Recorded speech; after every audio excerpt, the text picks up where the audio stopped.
kept in a locked drawer with 2 locks in Hollywood. It is number 2 on that list. Number 1 is apparently Citizen Kane. Right. And number 2 is The Godfather, which we're going to be delving into. So high caliber indeed. This is like one of those in the National Archives considered to be of historic note culturally. At the very least in America, worldwide, you could obviously make a very easy case as well. So, I mean, it's very impressive you managed to hear hushed tones to begin with. Yeah. Good hearing. Someone's eating his carrots. Yeah. So, what do you know about this movie? Okay, so I know that there's an offer that someone can't refuse. What do you reckon that would be? Loads of money? Give us your money or I'll spark you out. Or threat of death, you know? Oh. Or threat of death to people that you like. Or a threat of death. Think about that. You're going to have a whole threat of death. And you won't know what to do. Your credit rating will be rubbish. You'll have a threat of death. I know there's a horse's head in a bed. How did he get in there? Was he a bit tired? Where's the rest of the horse? You know? Under the covers? Hopefully. Well, that's the setup. You don't know the punchline yet. That's the setup gag. It's like, where's the rest of the horse? Are you one of you gangsters playing a trick on me? Hey? Yeah. Also, it's just like a funny YouTube prank, that scene. It's a prank, bro. Yeah, it's a prank. There's that whole new thing right now where people put the severed heads inside their babies' cots. Yeah. And they're like, what's wrong? It's a prank, bro. The severed head challenge. Yeah. This is obviously. I mean, aren't you a cool parent, you know? I know that. I know. Off You Can't Refuse. I know that Marlon Brando is in it, and he puts oranges in his mouth. Yeah, so he can talk like this. Yeah, I know that. Hey, no one told me you could take the skin off this orange. Does he actually put oranges in his mouth? Is that part of it? Is there a scene where he's got oranges in his mouth? I feel like that's the thing. Or is that a scene from Lost with John Locke putting oranges in his mouth? Because that does happen. Yeah, John Locke, of course, inspired the Francis Ford Coppola masterpiece. I thought that was inspired by The Godfather, in which there are some orange segments going in the mouth, or is that just how he looks? I was led to believe that while it is obviously famously in The Godfather the orange in the mouth, that I feel that they would have no more claim to that than someone, for instance, taking your nose and concealing it from you. I believe that is firmly in the category of old man japes, which are fair use and they're Creative Commons license, free use for everyone, you know? Yeah. Well, I've always associated with The Godfather. I associate putting oranges in your mouth, or like under your lip. You know? Put your orange in there and then you put it on and you go, I'm going to make it up, you can't refuse. Yeah. Yeah, that's classic Godfather to me. Other than that... That's quite a lot, in fairness. I know that. I know Al Pacino. I know it's gangster stuff. It's the mob. It's the mafia. We talked gangster before here, you know? We talking gangster because you and I have a mutual love and deep obsession with the Sopranos. Hey! Yeah. The Sopranos. The Sopranos, only on Wii U. The Sopranos. They mentioned this movie a few times. Do you recall that? Just when I thought I was out, they tried to pull me back in. Wait, is that Godfather? It's Godfather 3, unfortunately. 3? Which I've heard is... Oh, I know about the sequels as well. I know that some people argue that 2 is actually better than 1, and no one argues that 3 is better than anything. Yeah, people often say that it's the Godfather 3 of the series, actually. Right, yeah. Okay. You know, it really is. It aspires to be a Godfather of the series, but unfortunately there already were 2 of those, so inevitably... I've heard, Godfather Part 2 held up as an example of you can actually do sequels really well. Yeah. And also Godfather Part 3 held up as an example of don't do sequels. I think it stands to the original Star Wars trilogy arc of criticism, which is First Order, which is wow, this is awesome, super great, it's this cool thing, and it establishes loads of awesome new cultural norms. And then when the second one comes out, it passes the first one to the point where the first one is kind of viewed as being because it doesn't push it the way the second one does. It does so much more. Yeah, it's still good, but begrudgingly we'll admit it's good, but we really like the second one. And then the third one you whinge about, even though it's pretty good, but you're just kind of over it generally, so you moan about it a bit. I mean, I've seen all 3 of these Godfather movies. Yeah. I would be lying if I said that my rich caliber of watching the Godfather movies was like a learned viewing with scholarly friends or whatnot. I got Godfather Black Hand Edition on the Wii, and I played the fuck out of it. I got 100%. Black Hand Edition. The Black Hand Edition, which meant that they had added Wii controls, which meant, I shit you not, you could grab random people on the street and shake the nunchuck and Wii remote and you would strangle them to death. Oh, nice. You really had to, you really had to get in there. You had to put your thumbs into the nunchuck to really fucking strangle them. Well, that's what the Wii was all about. It was the family console. I remember like my dad and my mum coming and be like, look, do you want to like play this console? Do you want to have a little strangle? And they're like, oh, come on, so it could be video games. Like, no, you strangle them for real. And then we'd all like bond as a family. I remember the first time my dad strangled a guy in Godfather Black Hand Edition. It was like a really special moment as a family. I'm glad you had that moment. I'm glad Nintendo made that possible. After I totally owned and ruled in The Godfather by a great company, EA, I went out and I bought The Godfather to watch. So you'd not seen it before that? No. I was the only person ever, I think, who was watching The Godfather going, oh, they did that bit differently in the game. And that is a lot of it. And I'll be honest, having watched the movie, I was like, I am absolutely dazzled. Dazzled that they managed to get a game out of this. How do you feel about this film? Is this like a personal favourite, or do you like where does it rank in your rankings? It's like a family member that you really respect and you've heard really great names about, but you really don't enjoy their company that much. Oh, it's like it is a great movie, and in terms of like, if you look at movies before it came out, and not just gangster movies, but especially gangster movies, that before it and then what came after it, you don't have Godfather, you don't have, you ain't got shit. You ain't got shit, old man. You ain't got the Goodfellas, huh? Yeah. You ain't got Casino. You ain't got basically some of my favourite movies ever. So I have to appreciate it. It's like, you ever play like a really oldish, like the first Super Mario Bros. Or The Legend of Zelda? Like, yeah, they're fucking incredibly important, majestic games for their time, but good lord, it's not for me anymore. And I honestly, when I watched this, I've only watched it the once. Right. And I thought it was too long in the tooth. Okay. And it felt like a lot of chat. And while I thought it was very cool, it wasn't my favourite thing ever. But you've grown up a bit since then. I have, yes. And your tastes have presumably changed somewhat. Yeah, honestly, if someone released a game now on Switch and said I could strangle them with the Joy-Cons, I think that was in poor taste now. But that's because I'm a grown-up, you know? Yeah. Okay, and the reason why we're doing this film is because we want to do a Pacino swirl. Al Pacino is in this. I know he's in this. And yeah, he's a big name. My only other experience of watching a Pacino film has been the Adam Sandler vehicle Jack and Jill, which we reviewed on Cinema Swill over on Patreon. I said that there and I'll say it again. My bad. I'm sorry. That was not like some sort of fun Cinema Swirl prank where it's like, oh, the first thing he's going to say. Like, no, that was a legitimate mistake. We are sorry. I'm sorry to you that is your first exposure. This episode in this fight was trying to redress that balance and give me some primo Pacino. I'm just saying, though, somewhere along the way, Sam, I should have been given a bag of crispy M&Ms, I feel. I'm not sure why. I just feel I should have eaten some. It only seems fair, like. Shall we mailbag it? That's mailbag. Well, that's way too casual. Yeah, it's mailbag. I thought we were just going to use that. Yeah, let's use that. Should we mailbag it? Mailbag it. It's mailbag. No, fucking mailbag. Play it. Play them. All right.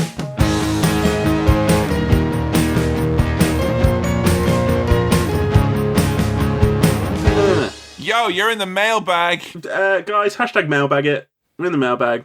What's happening? Yeah, let's do it. Guys, today we're just going to mailbag it, all right? Sam, how do you mailbag yours? With questions that have come in to cinemaswirl@gmail.com. That's cinemaswirl@mail.bag. Although saying that, both of these questions have come in from our social media channels. So, for fuck's sake. But if you've got questions, you can send them in. I remember in the old days now, and a nice young man and a nice young woman, she'd type out a nice email for us and we'd send that. And I know it doesn't mean much to you now with your social media channels, but back in them days, an email actually meant a lot, and it was the thought you had to put in to do an email, and you had to write out the address and you had to send it off there now. And now all of our listeners are like scribbling their questions on their genitals and Snapchatting that to us. And it makes me reminisce about a simpler time. A simpler time, Sam. Seems like we're just some email guys living in a social media channel world. So, with that in mind, our first question came in via Twitter. And this question is from the What's Your Favourite podcast account. So the name of the podcast is not What's Your Favourite Podcast. It is What's Your Favourite Podcast. And Kevin has appeared on that, by the way, if you want to check out that. I got to talk all about my favourite things. It was a lot of fun. Surprisingly, talking about my favourite things for ages was really fun. Yeah. So, What's Your Favourite Podcast asks, if you could choose a video game to be adapted into a film, which would it be? Oh. Now, I know your answer is going to be The Godfather, the video game for the Wii, but that's happened. That's already happened. I want an authentic one because they couldn't get the rights to Al Pacino's face in it because Al Pacino had... He did, seriously, I'm not making this up. Adam Sandler could get Pacino. but the Black Hand edition couldn't, like, yeah, EA, fix Mass Effect Andromeda. They can't even get Pacino for fun. What do you think they're going to do? Hire someone who'll do the job? No way. So, yeah, I would like a faithful recreation of that because they didn't have Pacino, right? Pacino was doing Scarface, the video game, where he lent his likeness. And he couldn't do... What's this fucking double standard where he does... So he did Scarface, but not... He did Scarface. He lent his likeness for that. He tried to do the voice, but he couldn't do the old Scarface voice anymore. Because he became the old Pacino voice like this.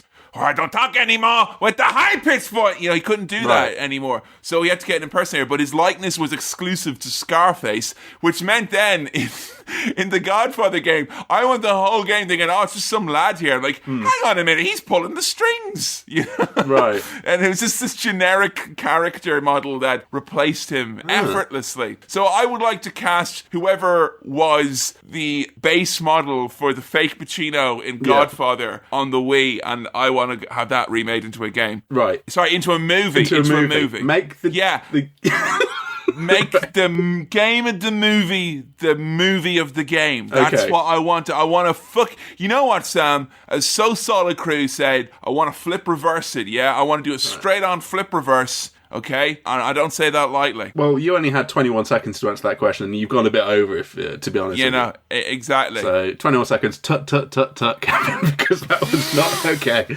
My joke answer to that question is Skate 3, the movie. My serious answer to that question is, I don't know if adapting video games into movies is always going to be a good idea, because those stories are so built around gameplay and playing a game, right? That's why we get the Super Mario Brothers movie. Yeah, and it doesn't work. But what I would say is give some of the people behind cool video game stories and characters the opportunity to make movies. Like, Hideo Kojima obviously wants to make a fucking film. Right? Clearly. Yeah. Just will anyone take the hint? Let him make a film. Give him a budget and let him make a film. No, I will just continue to make games that blur the lines between film and games until I can say I kind of have made a film, like. Yeah. By blur the lines, it's like move the slider all the way over to film so that occasionally you'll just press X, but really it's just a big film. What about a film that you could, like, save at intermittent points like that, you know? I'd like that. Yeah, that'd be nice. Stop a movie, I can save my progress, like, or... You can pause films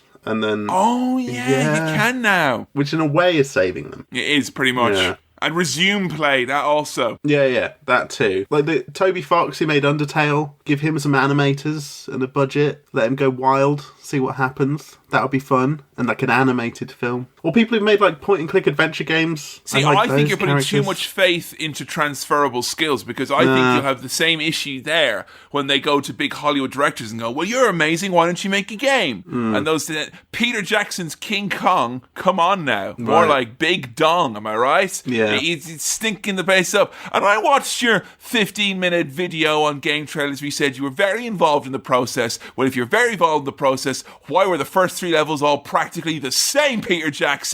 I'll forgive The Hobbit. I will not forgive that video game. You have been warned. Don't try with me again. So, hopefully that answers your question. What's your favourite? Next question. Well, this is more of a statement than a question. I love those. Those are my favourite. An observation. And I like this one a lot. This has come into facebook.com/cinemaswirl. That's facebook.com/mailbag. Hey.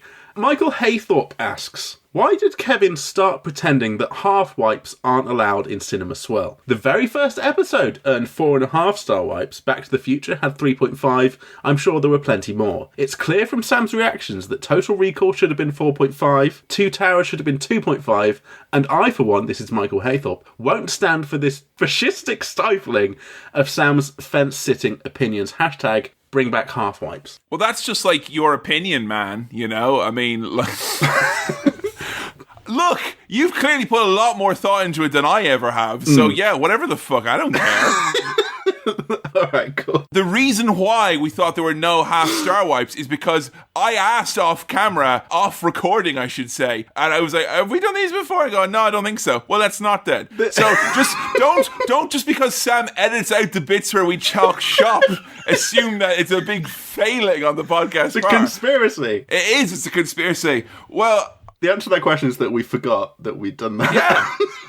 And the process has made out that I'm stifling. Well, if anything is ever to be stifled in this life, heaven forbid fence sitting, that most noble of fucking pursuits, is in any way stifled. Would you like a quarter star? Would you? Yes. Would you like to rate the films on a scale of 1 to 100? I'd like that, Pitchfork music review thing. I'll give this a 9.2. Best new film. So you got to give dots now. Gonna give dots. So we're working on a decimal system now. I don't know. The Star Wipe system is not as set in stone as some of our listeners might imagine. No, it's important. No. It's really important. But thank you for your concern. And okay. I think we can do something here. Okay. Okay. We can have star wipes, and we can reconcile this. we can get around the table here, and we can reconcile with. This is ridiculous. We have to have fucking peace talks with our past selves here and reconcile different versions of ourselves. I don't want to talk to the Kevin and Sam from 3 years ago. I hate those guys. They're the worst. Yeah. Yuck. Yeah. So they set in stone several anarchic rules to make this podcast, which made it very long and difficult to do. Those assholes. What if we can say we will do full star wipes, but you can't have half measures, but it has to be a different thing. So you can say this is 3 star wipes and a half blank. Oh, okay. Yeah. Yeah? All right. We'll like that? Compromise. Yeah. Compromise. I like it. All right. Yeah? Yeah. It's only a partial stifling. Now, the question is, Sam, is what shall our half measure be? I think it should be dependent on the film itself. Because Star Wipes only exist because there were some Star Wipes in Star Wars. That's true. And they've been carried forward. I think maybe it's time to introduce, at least for the half wipes, some other measurement. Okay, now I will have to say this. That's fine. I accept all your terms. However, my only issue with that. See, look at this. This is the fucking proper democratic process here. Yeah. My only issue, which I will flag with you at this point, is that if you are having a rolling half star wipe equivalent item that is dependent on the movie, will that not make you more likely to think, oh, I think up of a new half measure this week, so I'm more likely to give it a 2.5, a 3.5, a 4.5 than a simple 2, 3, 4, 5, or even 1. I think, and half measures aren't ideal sometimes. They're not, no, you want they're things not. to be clean cut. Yeah. If I'm going to give something a half measure, I owe it to myself to think on the spot of an appropriate half measure there and then. Okay. I don't want to have it in the barrel ready to go. So I will just take it then. If you could word that in just like in a non-binding political declaration that is you're holding yourself to that standard, then I'm fine. And I think other than that, all we'll do is I will just maybe say that we should possibly delay your birthday just until things get a little bit sorted, because that date is approaching now. Yeah. Fair enough? I think, fair enough. Fair enough. I think one of the key things about Cinema Swirl is that we have adhered to all of the rules that we've ever established. Such strict criteria, Sam. And that's why people are coming here. It's for strict criteria and straight critique, And this is why they're here listening about the Godfather right now. They're loving all this Godfather stuff that's coming at them, and that's why they listen to Cinema Swirl. Yeah. So this film, it's got a pretty hefty reputation. Very hefty reputation. It's on a high shelf, and my only experience of it was as a child with no taste. Let's just say so.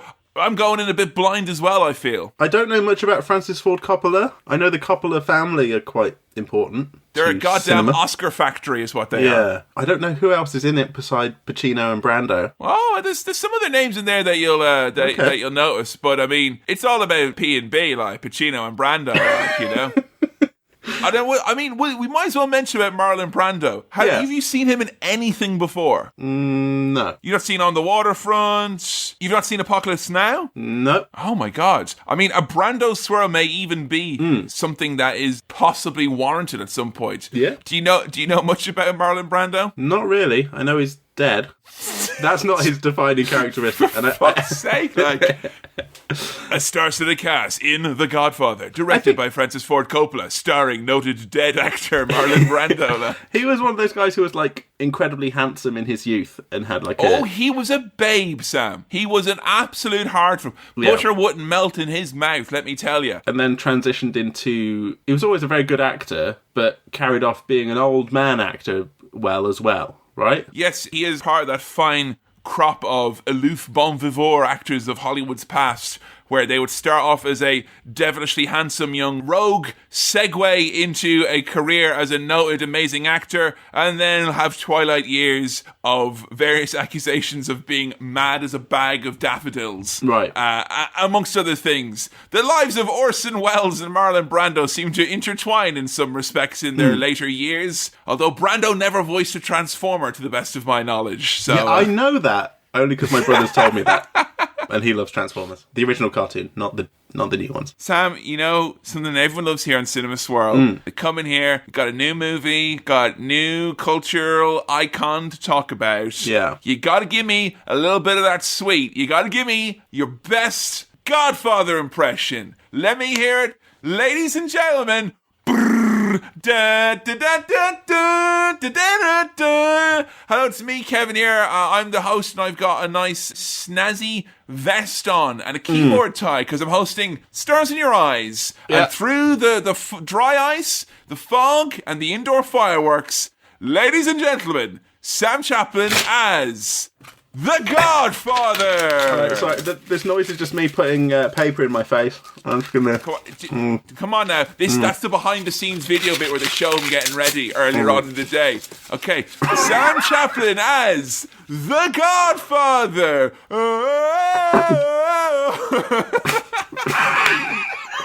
Hold on. Wait. Okay. Come on, Sam. Alright. The people want to hear from you. Right.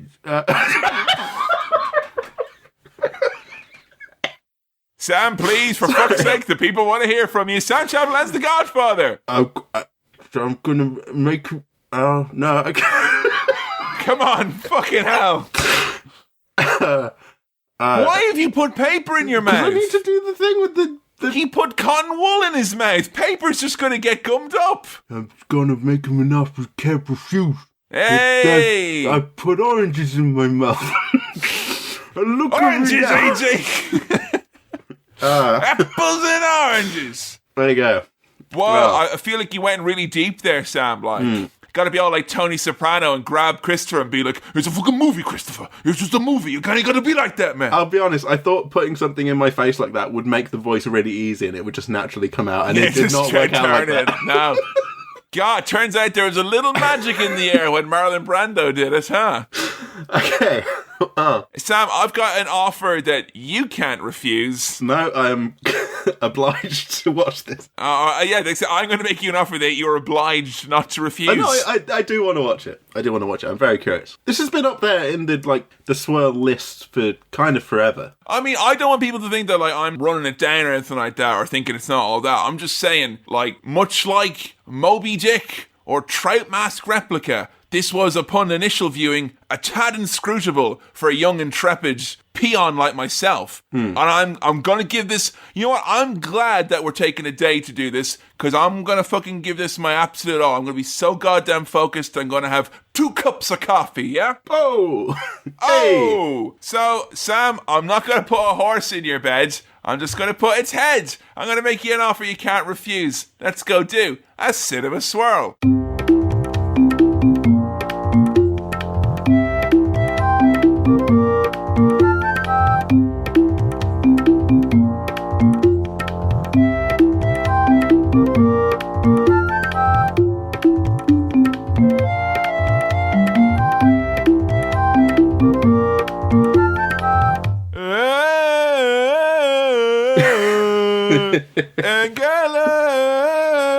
England, football.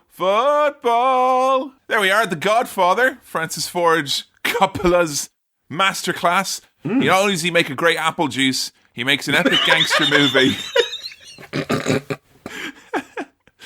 Come back out, Francis Hey. Ford Coppola, and give us some of that sweet, cloudy Godfather action. Like, you know, I like to think that their cloudy apple juice, that's the real Godfather Part 4, really, you know. It has all the sophistication, the sour and sweet notes, the depth of despair of the Godfather trilogy. Sam, it's been a full 24 hours since I've seen you last, so just wondering if you could recall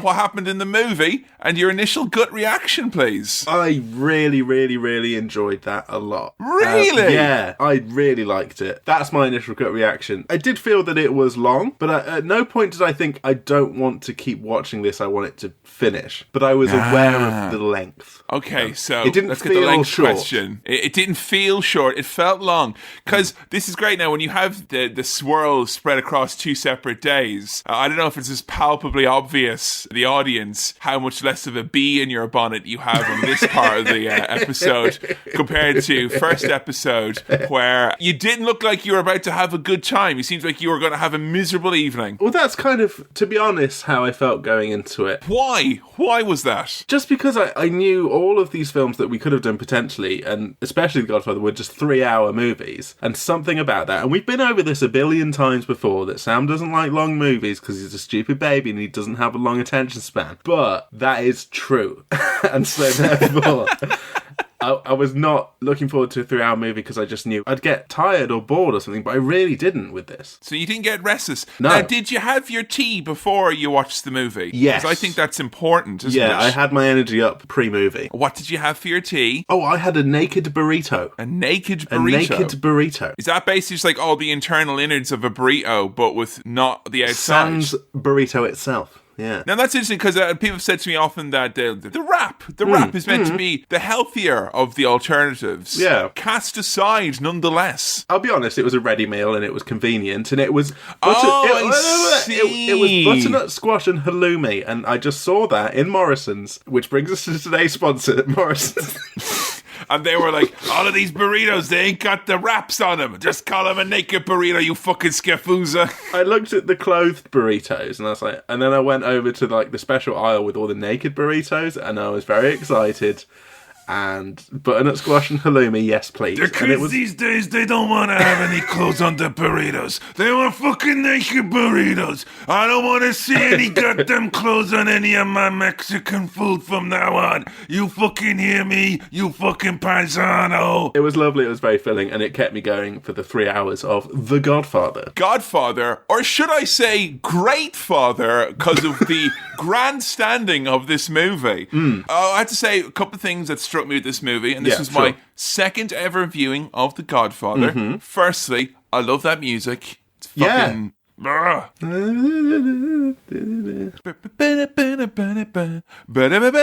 Huh? It seems like they're telling a story. It's like the musical instruments are having a bit of patter with each other. I've heard that song played by pretty much everyone who has a accordion, and it's not played on the accordion, but I Just the really way- associate that song with accordion. I just, the way your hands went there, I thought you said like everybody has ever had like an electric guitar.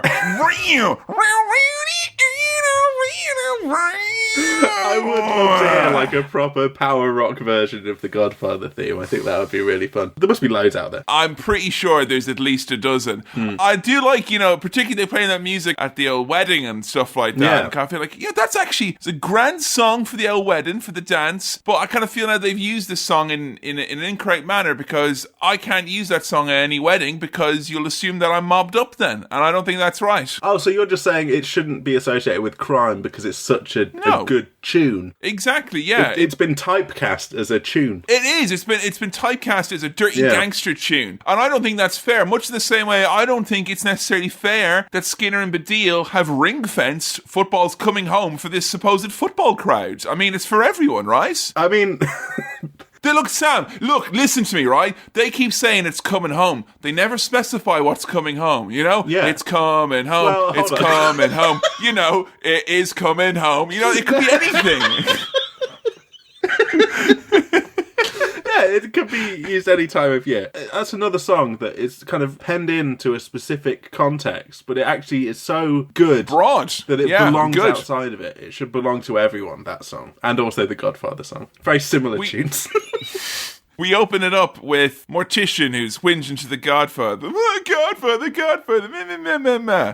On this, the day of his daughter's wedding. Yeah. It's a tale of whiskey, movies, vicious beatings, and police doing absolutely nothing. And I see you come to me today on the day of my daughter's wedding. Not as a friend, but instead you come to me asking, as this man that you know, a powerful man, and when was the last time you asked me around your house for coffee, huh? Why didn't you ever ask me around for coffee? Honestly. Very sensitive Godfather, isn't he? Don Corleone is like kind of almost quite sweet in the way that he really cares about friendship and being friends. Why didn't you RSVP to my party like I RSVP? Huh? I sent you 3 invites on Facebook, and you didn't. You said you were interested. I see you read in the chat logs that you are interested and you have viewed my events. It's really quite sweet how sensitive he is. I don't know whether this whole friendship thing is kind of a mob analogy, that, you know, this needs to be a reciprocal thing. But I was just taking it on face value. It's like, come on, you gotta be nice and be my friend, and then I'll be your friend and help you out. Come on, why have you not been we don't want that situation, none of us, Sam, where someone comes to you with one arm as long as the other looking for something like that, and under the guise of friendship. If anyone who's at home in Ireland now and it can explain to me why the phrase one arm as long as the other was just implies, thinking that when you said you know. I mean, why would it imply that if a group of people have one arm as long as the other, that they therefore become a pack of chancers? That's pretty by that? standard issue, isn't it?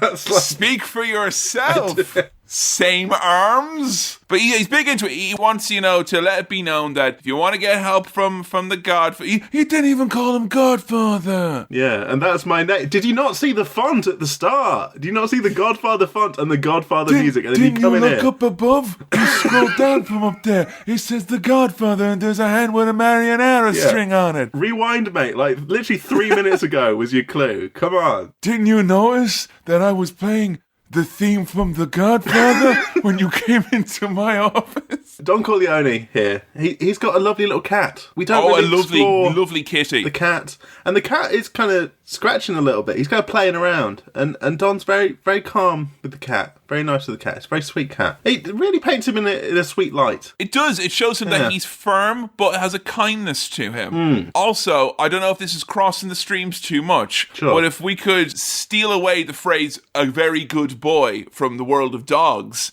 and apply it in one instance, it would be to that cat. That cat is a very good boy who's a good boy. That cat. That cat is very, very good boy. To answer your question, that cat. Please, Godfather, give me all the things that I want. So he's like, right, you know what? Do you a favour. However, there will come a time I'll ask of you a service. Ooh. So the last Al Pacino film that I watched was Jack and Jill, and there was a lot of, and that was on our Patreon, patreon.com/cinemaswirl. I'm getting in the plugs pretty hard at this point. That's patreon.com/mailbag. Thank you for taking me down a peg and kind of keeping you in check, mate. Yeah, thank you. And there would be a lot of characters introduced in that who would not be paid off later or wouldn't really have anything to do. And what I like about this film, and we can explore some of this later, is that even some of the minor characters who just kind of pop up, and you think they could just be there for a little bit, and they have purpose for being there, but most of them come back later and serve some other purpose, and it all works out and it all pays off. Yeah, these are all like characters and moving parts in like this greater piece, as opposed to our main characters need to do this thing. Let's invent a character to meet that end. Yes, and I think the length of this film does a great job at serving that whole thing. So it has to be that long, otherwise it wouldn't get that. The callbacks are not too soon, you know? Yeah. You can introduce a character in Act 1 and then bring them back in Act 3, and it almost feels like TV when you've got a couple of episodes between seeing someone, and then, oh yeah, that guy from before, he's back. Now, the real hardcore fans, when they watch it, they usually take a short 10-question question test on the hour, every hour as the movie progresses to make sure that you're up to speed with who everyone is and all the moving parts. Yeah. And I'm not entirely sure if I would have passed that test. No. There's a lot of names, a lot of faces, a lot of people you might not know. But I've realised that's not actually that important to know who everyone is in this, which is really good. You can just kind of watch it and let that sort of wash over you a bit. As long as you sort of know who everyone is and who they're related to, you're okay. I mean, there was part of me, I'm not gonna lie, there was parts of this where I was frustrated, where I was like I had to go and check like plot synopsis while I was watching the movie several times when it's like someone's been killed or someone's gonna get whacked or something's gonna happen here, and it's like, wait, who's getting killed? Why specifically? Yeah. Because you're all having these fucking whispery meetings behind closed doors, and I'm not 100% sure why people are dying. And I felt ready to castrate the movie for that a bit, being a little bit obtuse. To castrate the movie? To castrate the movie. It shouldn't have any sort of sexual organs. It is a movie. It's wrong. It's just strange. You know? That's just odd. But I'd tell a lie if I said the first 2 or 3 times I watched The Sopranos, and I've watched it like fucking 5 or 6 times, but the first 2 or 3 times, I wouldn't have been able to tell you who everyone was and why everyone who was whacked was whacked. And there's still elements of it that I probably don't actually... I get the gist of it, but I don't know the whole interlocking features and mechanism of it. Because surprisingly, organised crime, by virtue of being organised, is quite hard to follow sometimes. Yeah, and someone's got to organise that. Someone's got to have the spreadsheet of all the names, and it's not us. Someone's got to have that Rolodex. It's got to be done. I want to have an Italian wedding because everyone gets to drink jugs of wine where it goes Rico, Rico. Love it. Fucking great. It looks really lovely, doesn't it? That big party. And it took us through 10 minutes and 30 seconds before this movie got its first gabagool. Yes! I've written down a lot about gabagool here. What is a gabagool? I want a gabagool. He's like, hey, got you a gabagool and a gabago. And like, what the fuck is that? I thought I knew what gabagool was, and now it's like sliced meats, right? I think. I don't know. Well, you just said I have a lot about gabagool here. I was thinking like, some of it along the way will be what it is. When I say I've got a lot about it, I've written down the word gabagool a couple of times. Because I want to know what gabagool is, but I was not willing to do the research. A thing I love about this movie is that you get constant kind of 2 things happening at once. You know, Don Corleone, he's petting the cat, but he's also kind of fighting the cat a little bit. There's a big happy wedding, but the FBI are also showing up. There's people drinking wine, but also smashing up photographers and talk about how if it wasn't the Don's daughter, they'd be stealing the wedding purse. There's like happy and sad things concurrently all the time. Yeah, it's showing you like, this is a family still, and they're having a fun family wedding, but they are a crime family, and so therefore there's crime stuff as well. My favourite bit about that, when the FBI are coming in and they're looking at registration plates and stuff, and the guys come out and they're like, hey, come on, fuck off FBI. And they actually smash one of the cameras and then throw money on the ground to sort of pay for the camera, which makes me feel that like the mob and the Bullingdon Club are not that far removed. You know? That seems like a kind of Eton Tory type thing to do, to just smash something up and then throw money at the problem. But that happens, as far as I know. In the modern Bullingdon Club, even, I've heard tales as recent as 2 or 3 years ago of like local pubs getting smashed up and then they throw money around. They do that. They just ruin things, smash things up, and they know that they have enough money to sort it out. So they could just be dicks. Ah. And maybe the politicians are the real criminals. Seems like an organised crime family to me, like. Yeah. Albeit a less diverse one than the heavily Italian-American Corleone crime family. Where's David Cameron now, mate? He just got his trotters up, you know? Where's he with all there this? You go. Sam Chapman, man of the people over here, like. And now his daughter is going to capture the nation's hearts in an overly sexualised reality show.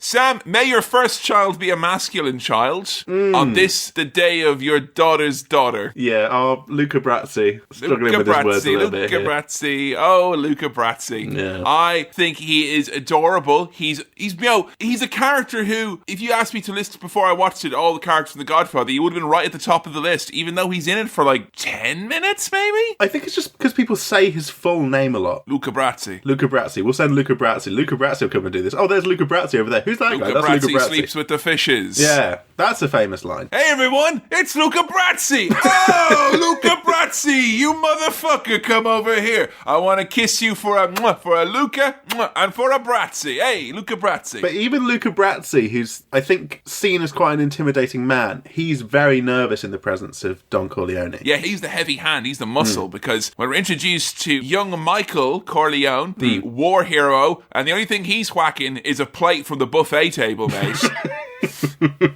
And honestly, this happens a lot. The phrase "an offer he can't refuse" is used like thousands of times in this. Yeah. Like, he's like, "Hey, what are you doing in that bathroom? Are you doing number one? No, Dad, make it an offer you can't refuse." Like, all right, just flush twice afterwards. You know, it's constant. Yeah. But when he talks about Luca Brasi and he's like, his dad's like, "Oh yeah, he made him an offer he couldn't refuse." He's like, "Oh, what does that mean?" He goes, "Oh, Luca Brasi held a gun to his head while he signed this contract." And I think just even that line alone makes you know that Luca Brasi is known as being. He's heavy and well known. Exactly. They write about his reps in the paper, except they don't, because he smashed the camera of the journalist who's writing for the paper. When Michael is explaining how much of a scary bastard Luca Brasi is and that he's threatened people with murder and that kind of thing, he makes it very clear that that's not him to Kay, who he's on a kind of... I guess he's brought her along as his plus one. So I was going to say it's like a date, but it's not. I mean, it's a wedding date, you know, which definitely can have an asterisk beside it, I'm sure.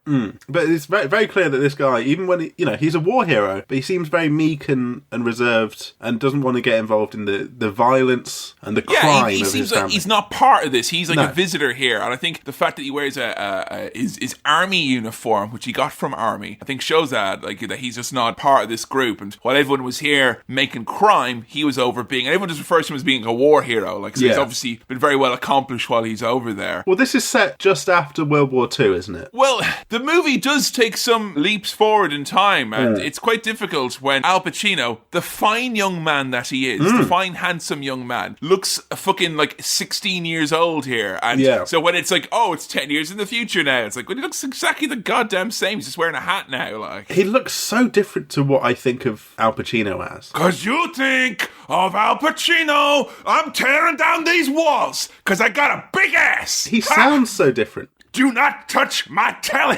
Sounds like a completely different person. Kind of looks like Dustin Hoffman when he was younger. He's got that same... He looks like Robert De Niro closer, I think, than he actually does. You've seen young Robert De Niro and young Al Pacino. They're similar-looking young men, and then they just diverge into these different offshoot branches of old manism. But very handsome, but very young-looking here. We get tale of judges and senators who aren't here at the wedding, so they're sending gifts and well wishes in their absence. And it gives you the sense that this is a proper, legit operation when they've got all of the high-ranking officials in their front and back and breast pockets. Yeah, this family, the Corleone family, is very, very well connected, is the sense that we're getting here. They're very powerful. The only person here who's not well connected, though, is brother Fredo, who is awful.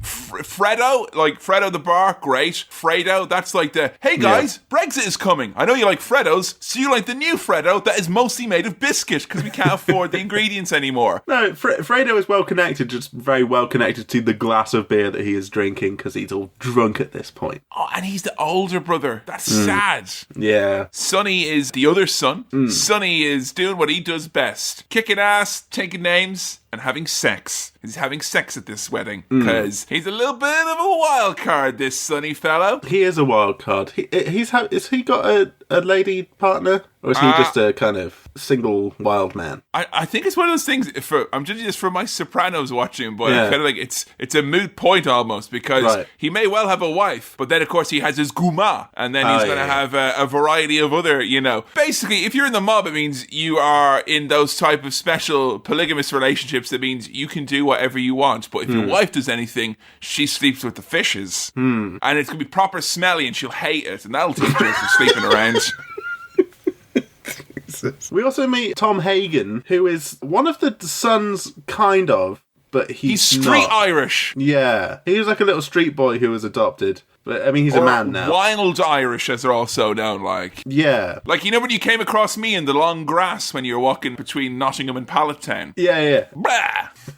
That's Tom Hagen. He has got a very established place within this family. He's the consigliere. Is that how you pronounce it? I love that word. Consigliere. Ugh. Kind of advisor, counsellor. He's just, you go to him for advice. But he's not Sicilian. He's not Italian. Now, he's German-Irish, so he's a Mick Kraut. There's that kind of separation there. This little feeling that he is really ingratiated in the family, but also there's this real importance of being Italian. It's not just Italian, Sam. Sicilian. That's the big thing. And that came up in Goodfellas as well, if you remember, because they're like, oh, he'll never be a made man because he's not Italian or he's not Sicilian or whatever. So that is like kind of, I think they were much stricter about it the further back you go in Italian-American gangster history. As great as Tom is, there's a certain ceiling that he can't break through for that reason. I will say, though, consigliere, if someone said to me at the end of a very big meal, I go, would Sarah care for a consigliere? I would say yes. Please. Thank you. Yes, I think that would be. And then Tom Hagen comes over and starts advising you on your life.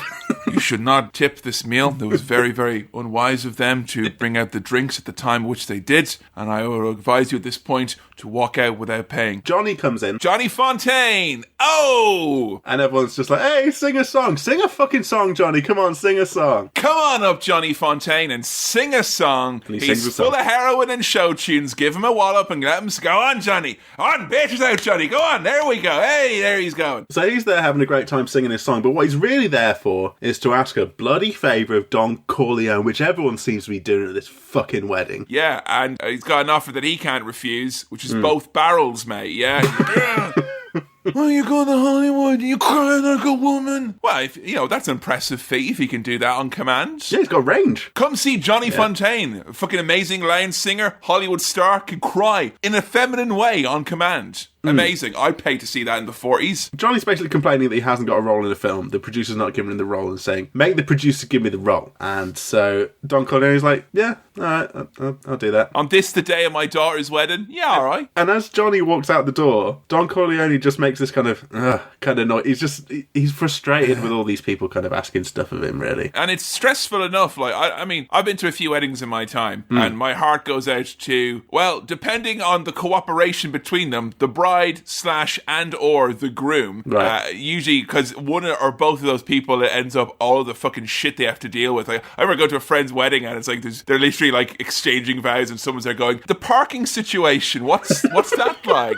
Where am I going to have and hold the people carrier? Because I'm worried that this is not a public car park. So having to deal with that's awful. And usually the parents, I think, should take the load of all that fucking admin shit, ask them stuff. But imagine how it is. You have to do all that, and you have to listen to all the people coming at you going, oh, Godfather, I want a movie role. Yeah. Murder these men. Give me justice, Don Corleone. Well, he hasn't even been to the buffet. Where's that justice, huh?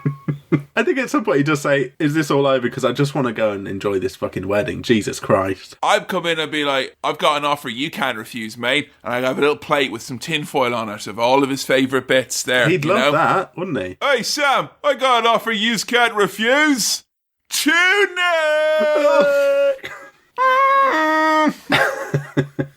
So Don Corleone, he sends Tom Hagen to California to get this deal done with the movie mogul. To straighten it all out. And this was an early favourite mission in Godfather, the Black Hand Edition on Nintendo Wii, where you had to go and follow the movie producer and find out and stake out the joint and all this stuff. And I don't like that the movie took liberties with the creative license of the EA game, which I feel was a real piece of work here, implying that Tom Hagen masterminded this when actually it was me, previously undisclosed NPC Kevin, who was actually the mind and the muscle behind this particular operation. So yeah, many people were strangled in the process, and I feel that should be known. If we watched the expanded edition, you would have seen all my exploits. Can we do an expanded edition of The Godfather where you've got Let's Play stitched in along the way, so like these bits happen, and then can you digitize in actual Al Pacino from Scarface so it's consistent, and put that on his face, but de-age him so he's not too old. There's this thing that sometimes happens on YouTube where people will put together all the cutscenes from a game and create like blah blah blah the movie, where you just have all of the cutscenes stitched together so it kind of forms like a long narrative. It'd be amazing if someone has done that of the Godfather game and just someone's watching the Godfather the game, the movie. rather Sam, than The Godfather. As someone put together Skate 3, the movie, then, on the basis of that, where it's just like, congratulations, you completed another innocuous challenge. Oh, don't call And them then innocuous, again, mate. And another one, like, congratulations, you've completed another superfluous challenge, like. No, I kickflipped over a pond, and that's not easy. And Eric Costin told me to do that, so... Well, if Eric Costin told you to ollie off a cliff, would you do that? Yes, that's one of the other missions. I want to speak to that Eric Costin's mother. We get a lot of fades in Hollywood, crossfade cuts in this whole scene of establishing Hollywood, California, Waltz Studios. And there's all that music, yeah. It definitely feels like Hollywood. It's great. It also feels really out of place where you go from this like very Italian-American wedding, which is entrenched in... it almost feels out of place for this movie entirely when you do this hard cut to like, it's Bollywood, my boy! My little chickadee! It does feel a bit like a mission in a game, doesn't it? That you go to some far-flung location to do a mission and then come back. It was, Sam, and it was a way to introduce the mini-map and fast travel to the players. So I'm thankful that this was the mission that was given to me on the day of my daughter's wedding. So this movie producer, he's very wary of Tom. He's like, hey, get the fuck out of here. He's not getting in that movie. And then we cut to Tom Hagen being invited round to the house. To look at the Irish, sure, huh? You get screamed out of the work and then you're back there for the dinner, sure. The movie producer has found out that he's one of the Corleone guys, and so therefore he's giving him like the big tour of the house. And we see a horse, and immediately I'm like, right, well, that horse is going to get his fucking head cut off. Spoiler alert. Yeah. Spoiler alert, Kevin was successful in the mission, didn't even need to reload once. The producer's being very polite, but he then starts like not backing down on this whole getting Johnny Fontaine in the movie thing. He gives him the big talk, which is my favourite line ever, which is, a man in my position can't afford to look ridiculous. Bit late for that. There's lots of lines of dialogue in this movie that are then like appropriated randomly and used in like things like Goodfellas and The Sopranos. Seemingly random lines are then kind of lovingly rewoven into the fabric of, you know, mafia movies and culture. So yeah, that's definitely one that I've heard a few times. Waltz, the producer, he uses Goomba as an insult, which is great. Oh! You fucking Goomba. I won't have these Goombas coming over here. Get these fucking Goombas de-evolved in the devolution rate. I really hope Goomba isn't like a bad slur that I'm using here, because I'm just associated with Goombas from Super Mario. A Goomba, as far as I know, is just meant to mean a bad person. Oh, okay, that's fine. But yeah, there are, and I learned this the first time I watched The Sopranos when I was a young boy of 17 or 18. There are some of the words that they use willy-nilly that are bad words, and you just need to be careful. Like. And the problem is that some of them sound fun to say, but you don't realise that they're not good words to say. They're not a good word, you know. There's a cracking word which was goober, which I love that word goober. Yeah. It's a silly word. And I was trying to recall that, and I almost said a racial slur aloud once. I was like, whoa, this is playing with dynamite here now. I gotta be careful here. So hopefully Goomba's alright, or if it's not, you'll have heard a lot of bleeps over the last few moments of There's all these like really surly looking brown mushrooms who are like, dear cinema swirl. All right, how are they typing this? They ain't got no fucking hands. Fuck, we got nothing to worry about. Look, Sam, tell you what, one of those guys comes up here, you and I, boom, we stomp on him. End of, okay? Yeah. Now, they might come at you in a tall tower of around 20 of them, but we'll just get up high and we'll stomp them. Or they could come and they could fly at us. We stomp the wings, then we stomp them, okay? Like the fucking Goombas that they are. You capiche? We then get the famous scene in this movie, which is waking up in a warm bed, but it's not warm for the reasons you think. It's the fucking removed head of a horse. And it looks very much like black pudding. What, the horse? Well, yeah, because it's all kind of mottled in black. And also there's a lot of blood there. So I was like, well, it looks like black pudding because of the consistency. But also the blood there is kind of like, almost like I've put my analogy in bold, It looks like black pudding, but it is Black Beauty. You know what? For my birthday weekend, I had a few little treats. One of which was a little bit of black pudding, my absolute fave. Oh. And I may have called it a Black Beauty when I was eating it. So it's the 1950s now. Things are moving forward, and we've got some innovative new ideas for the new millennium. Heroin, baby. Heroin, yeah. We get the heroin man, Salazzo? Yeah, the Salazzo, who's known as the Turk. More like the Jerk, am I right? Hey, he's offering 30% interest, which is a very good rate. I'd go for that straight away. And he, in exchange for that 30% interest of his heroin empire, his whole game. And he's like, lads, have you tried heroin? It's wow, like, It's great, like... Very Moorish. People really, really love it. Like, this shit's selling like hotcakes. I can't sell it quick enough, like. No, I've gone out of the hotcakes game and I've gone into the heroin game. This is where I am now. But he wants finance, which is like $1 million, maybe? He wants a Something down like that. payment, yeah. Political influence and legal protection. That's what he wants from the Corleones. And Don says no. Drugs is a dirty business. It's not the business he wants to be in. And he's very clear about this. He's like, I like you. I like what you're offering. I think the product's great, but this doesn't fit with my portfolio, and therefore, I'm out. For those reasons and more, it's not a business, and therefore I am out. I'm out.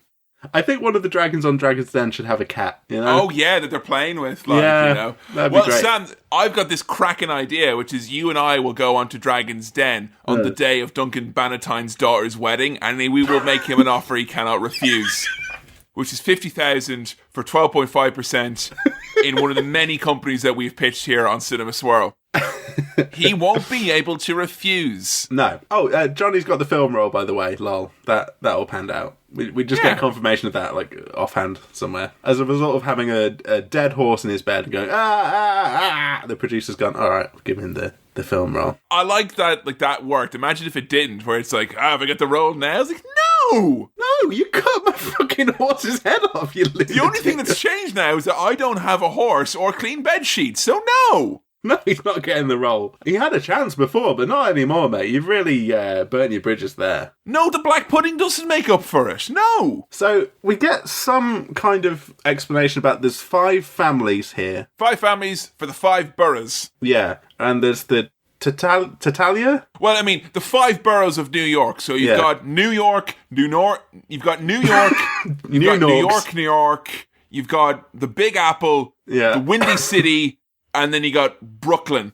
Yeah. Those are the 5 boroughs. Those are the boroughs. So, Don Corleone sends Luca Brazzi to the Tatalias to kind of find out more, to pretend that he's unhappy with... Such a shit idea. Like, pretend you're not happy with our family and say that you want in on this deal, but find out what they are doing. I'm not really Hi, sure. Luca, could you go get murdered, please? Thanks, bye. Embarrassed yourself at the wedding. But we're in New York. Yay, it's Christmas, baby. Yeah, the big city. Fuck you, California. Now we're in New York and it's Christmas and it's snowing. Yeah, fuck you, California. Here we are, the bright lights of Hollywood, New York City, baby.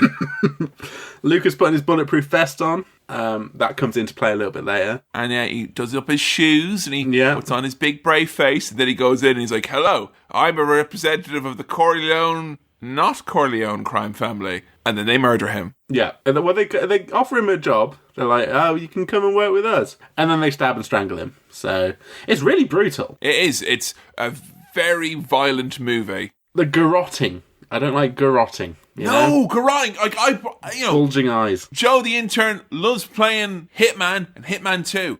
Great games. Joe the intern loves garroting. I personally don't like it. She'll wake me up in the morning with a gentle garroting and I'll be like, oh, you. Yeah. Honestly, they make it out seem to be a lot more fun than garroting. Like a real clean, silent way to take someone out. Like, the garrot, yeah. But it's like, yeah. And then their eyes explode. The eyes is the worst thing. Like, when you hear of garroting, I bet at home you didn't think there'd be a crunching noise, did you? But there is. Yeah. I'm really upset now. I'm just remembering that scene and how kind of yucky it was. The thing about this movie, I think it's quite important. I think at the time it was very shocking how violent it was. I think there had been a tendency to portray mobsters in kind of a very silly, almost cartoonish, villainous light. And it's like, where? Tommy guns! Brrr, and, people go, whereas, the reality of it is that a lot of it was gruesome. And it wasn't like kind of, oh, we're going to put him in some concrete shoes and then throw him overboard. It's like, no, we're going to garrot him, stab him, stab his hand, stabbed in the chest. Lots of like this movie is very good at dealing with the reality of the violence that happened in the mafia. They certainly turned the tables on the kind of silly cartoon depictions of mafia violence in the past that happened before this. So Lazza, he runs to Tom Hagen while he's buying some Christmas presents and kind of kidnaps him. Says, if I wanted to kill you, you'd be dead already, which is kind of cool. That's a cool line. I like that. I love here when they don't put out a hit on the Godfather, on Don Corleone himself, and he gets shot in the back fuckloads, and Fredo's like, oh, hang on a second, I'm just going to get my gun out. I'm just going to fumble this fucking gun. Yeah, he really makes an absolute pig's ear of getting that gun out. Don Corleone is really cute when he's just buying fruit. I find him very sweet and adorable. I don't know if that's patronising, but I really do. I think maybe Godfather 2, you get to see his backstory. Right, so okay. That may perhaps... He's a violent man, yes, and I think in the same way that Tony Soprano can be a little bit cute at times. Yeah. When he's not being a horribly violent monster who's got a litany of fucking mental issues. Now, when I saw this scene and these two lads run in and assassinate, basically, Vito here, I thought, holy shit, we're 40 minutes in and main character's dead. And I thought, is he dead? But I thought maybe they did that, and maybe all of this hype around the Godfather character is just based on those early scenes, so the wedding scenes and the few other scenes here and there. But I thought they might have actually pulled that off and just killed off the Godfather so quickly. Yeah, I did write down here, well, they got a good 45 minutes out of Brando at least. I know that in this movie, that was something that was quite mind-blowing to me. I thought the movie was all about him and followed him almost exclusively. He's not in it that much. It's funny that someone did a thing before about like iconic on-screen characters of earlier kind of modern cinema, and like, you know, Darth Vader, he's like an icon and he was on screen for like, you know, however many minutes, and apparently Don Corleone is another example of that, where it's a character who's actually, you know, very synonymous with the movie, but he's actually only on screen for probably an hour out of this. Like, I think it's probably generous to say 45 minutes even. I've heard Hannibal Lecter talked about in that way as well. Yeah, I think we did mention on the Silence of the Lambs that he was not barely in it as well, like, you know, or like I know in Terminator, like Arnie, like the first Terminator, Arnie's got something like 12 lines of dialogue or something stupid like that, you know. So I always love that when someone manages to really put their foot down and make a mark here, because he's fucking brilliant in this, Brando. He is, like, he's just objectively fabulous, like. But this is one of those is he dead or alive type things where I was a bit unsure, unlike when Mary or Pippin, whatever, nearly got stood on by a giant tree, and I was like, well, they're obviously still fucking alive. Whereas this, I was like, shit, that might be it, but it's not it. He's still alive. And they all did to find out through like phone calls and stuff. It's not like now where you just check your phone and you go, is my dad alive? Hey Siri, is my dad dead? Yeah, that's why I use Dad app to find out. I get a lot real-time live updates about my dad. So, because it's kind of an all-hands-on-deck situation, and Dad's in the hospital and all this jazz, it ends up, though, that Michael kind of gets dragged into it, and they're at the start, they're like, don't have him doing nothing too dirty. So it's like, right, well, Michael, if you could do the phones and do a whip around and maybe get the coffees and all that, that would actually be a big, big help. Aww. Yeah. He nearly gets involved in like a big thing, and it's just like, just hang around at home, answer the calls, which is kind of what happens to me at work when everyone goes for lunch. So they're just like, if you could just answer some of the phone calls, that'd be like, great. Luca Brasi sleeps with the fishes. Oh, yeah, because they've sent a fish. Sorry, not just the fish. 3 fine big fishes, no less. Oh, yeah. I mean, if you go to the trouble of making a statement like that, at least you've got some fish out of it. That very much softened the blow. Like, if someone said to me, Sam Chaplin sleeps with the fishes, also, here's dinner for a week, like, here's you know. a big bit of black pudding. Oh, well, now that's different, like. Yeah. You don't need to actually anticipate your death, Sam. You gotta be careful with your analogies here. You'd immediately forget that I was dead if that happened. Absolutely. I just wrap my lips and tongue around that beautiful black son of a bitch and be done with it. What's happened with Tom Hagen here? He's been kind of set up by the Turk here. He said, like, go back and, like, you're alive, you're not going to get killed. And that never really... You're asking the wrong guy here, right, okay? yeah. And you know what? I'm not going to be one of these motherfuckers who pretends that he understands every part of this movie and get angry for people who don't. Like, I'm sure I'll get loads of really intriguing tweets about this, but there are lots of parts which I'm unclear of. Yeah. For instance, like the bit that comes next where Clemenza and they take a few of the guys, they go off in a car and they shoot a guy in the back of the head when he's taking a leak. I wasn't sure how they established that the guy who they shot was kind of in on this somehow. somehow. So I think that's Paulie and Rocco or something like that. I don't even know who. I think what it was is because I know the reason Fredo was with Don Corleone on that day and not his usual bodyguard. Right. He's like, oh, he's not here today. I think that might have been it, that he like... Right, so that way he must have tipped them off, or he must have set up Maybe or something like that. I heard this guy sold them out, and then they kill that guy. But yeah, I this is like a point where I paused the movie and I had a good 30 minutes online kind of trying to I googled leave the gun, take the cannoli, what actually happens. And I'm not the only person who actually had this. I was like, oh, what a great line of dialogue it was. Yes, when the man did what? What's going on? I think maybe that speaks to the amount of paranoia and suspicion going on here. Yeah. That everyone could be a double agent, as it were. Do you notice that everyone seems a lot sharper than in The Sopranos, where everyone in The Sopranos seems thick as shit for the most part. Yeah. But everyone here is like a real fucking devious, 10 steps ahead. I'll fucking stab you in the back in 10 seconds, or I will actually be doing this right now and you don't even realize it. You do get the sense of how fucking cold and devious they are. Yeah. But like we were saying earlier, then you have that really cold scene there where they just kill a guy completely out of the blue to the point where you have to fucking Google to know why. And then afterwards he's like, oh, you want a nice recipe for spaghetti sauce? And it is a cracking recipe. Yeah. You've got your tomatoes in there. Let them bubble, don't let them boil. Then you put in your sausage, your meatballs... Recall, meatball. You put in a little bit of wine and tomato paste, very good. It's nice that we're always getting that contrast of crime, family, you know? Yeah. It's a crime family, but there is the family element there. They're all just having a nice meal together. Although you don't get to see enough food in this, is what I would say. I remember the Goodfellas had a lot of that looks delicious. And The Sopranos has a lot of stuff where I just look at this Italian food and I'm like, that looks really nice. You don't get many shots of that in The Godfather. No, you don't. They don't celebrate the food as much as I really following wish they did. movies were. Me too, because honestly, that sounds like a fucking delicious, that big pot of spaghetti sauce. I want that. I want those meatballs and sausage. So Michael Corleone here is slowly but surely kind of developing as a character, and there's a bit where he's on the phone to Kay and he's in the room with all of these mafia lads eating their dinner, and she wants him to say I love you, and he won't say it on the phone, and I think he doesn't want to seem soft. Exactly, yeah, it's whereas it's before, a whole thing. I think he was pretty happy to be like, I am soft because this is not me. Whereas when his dad gets in trouble and his dad gets hurt, he realises that he may have to step up, and he really wants to be seen as like a bit of a tough guy. But it's so gradual. It is, and there's loads that goes into it. It's not because he's such a quiet guy. And again, Pacino, not a very chatty man in this movie. No. You know,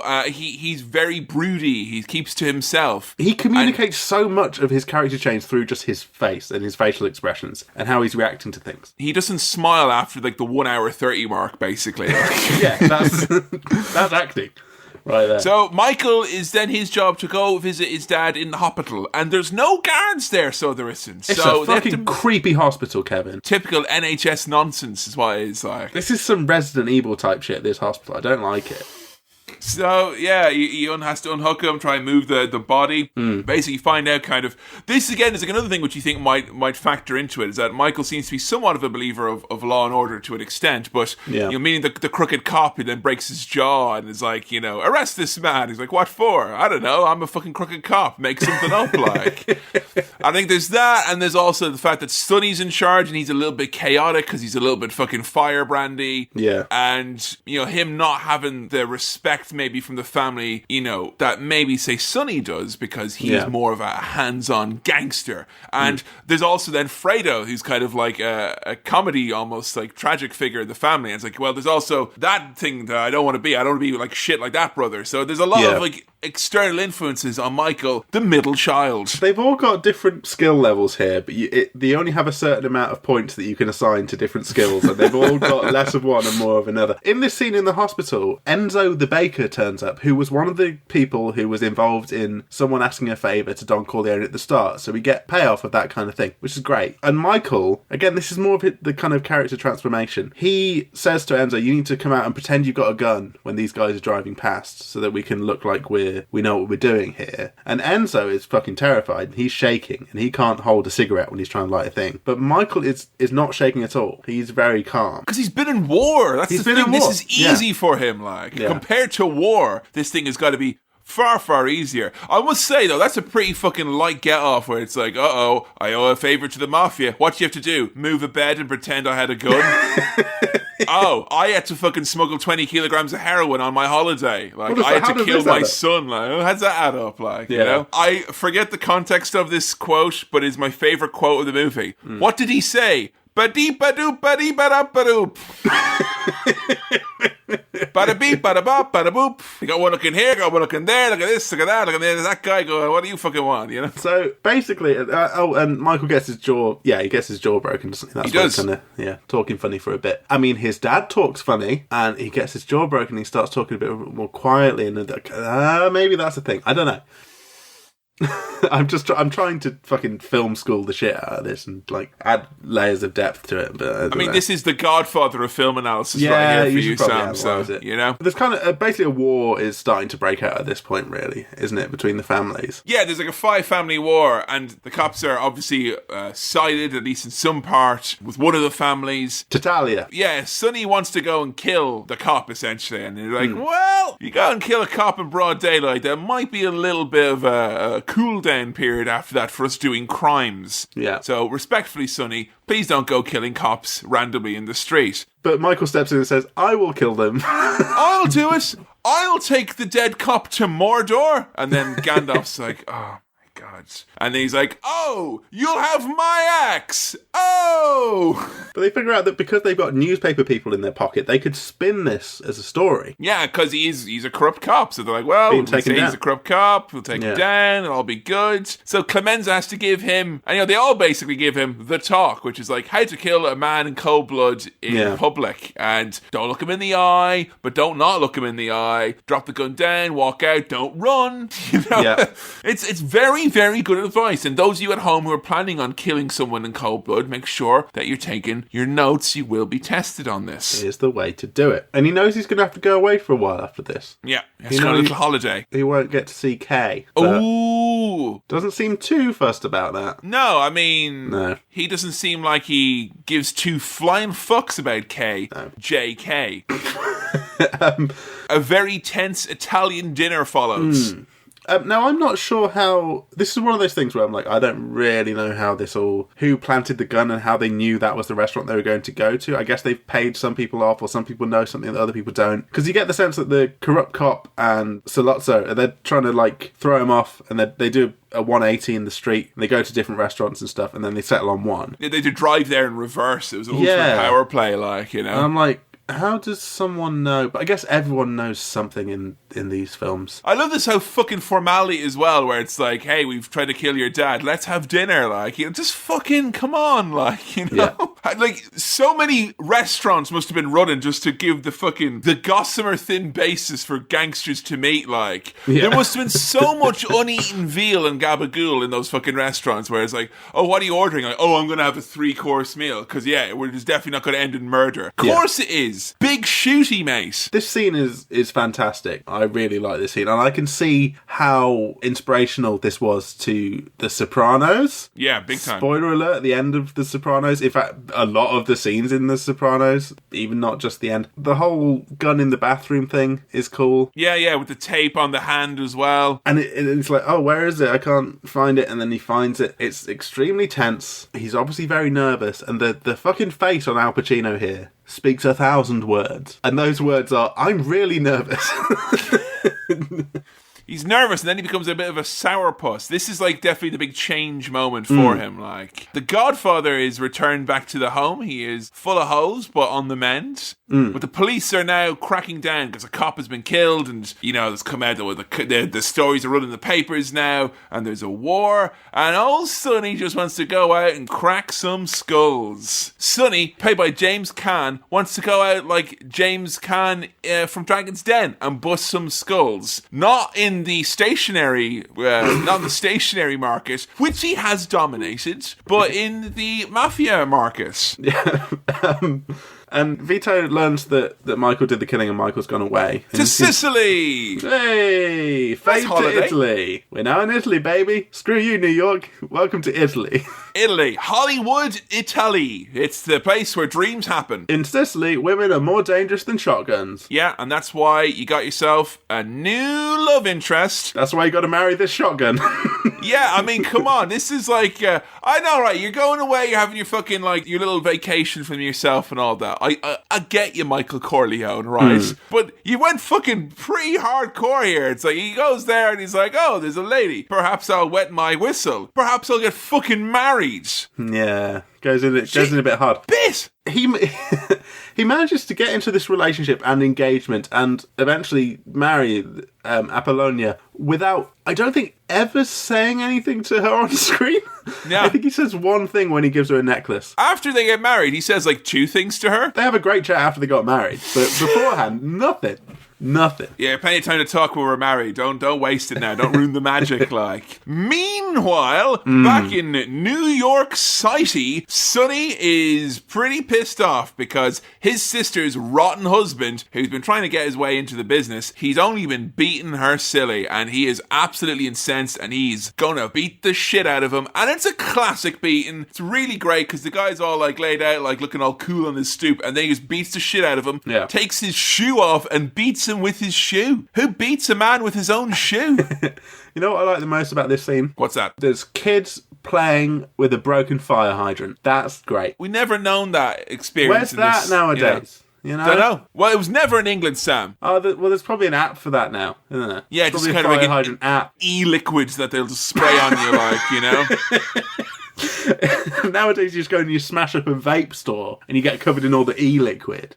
But back in the day, that was a fire hydrant that would get smashed up. So, a little note for anyone who would think about getting married in Sicily and think, well, you know, beautiful weather, lovely scenery, excellent food, fabulous culture, lovely people. You got to get married kneeling down. And that's a deal breaker for me, Sam. That is an absolute deal breaker.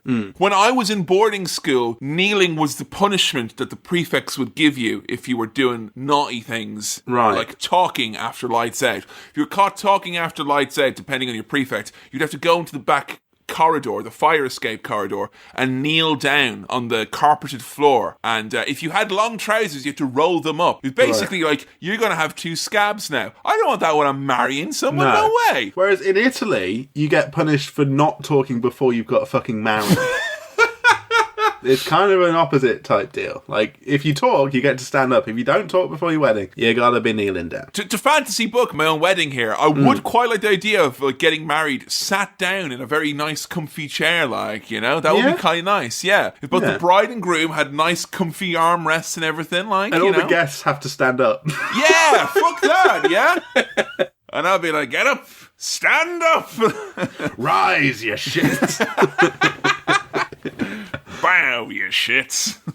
So, back in New York, the shit husband does it again. He's like, all right, this guy, he's a fucking piece of shit. He's like, make me dinner. And then she makes him dinner. And he's like, I'm going out to cheat on you. What the fuck? What the actual fuck? My reaction would be exactly the same. I would break the dinner. Like, she breaks the dinner. And god damn it, don't fucking tell someone to do that shit. Unbelievable. One great insult they have here, which I don't know what it means, was like, Vaffanule. You're a Vaffanule. I'm a Vaffanule. We're all Vaffanule. Let's be Vaffanule. I think so. A Vaffanule like that. Sounds like an organelle inside of a bacteria or something like that. This is another one that I'm going to have to look up before during the edit process, just to make sure we're not saying Sam Chaplin bad. resigns from Cinema Swirl after spurious racist comments, like. So, Sonny hears about this, and... Yep. So, Sonny is pissed. In my notes, I was like, Sonny's going to do some fucking killing now. But turns out Sonny's the one getting killed. Yeah, it's one of those ironic moments because there's a big shoot en route to the toll booth and it's Sonny.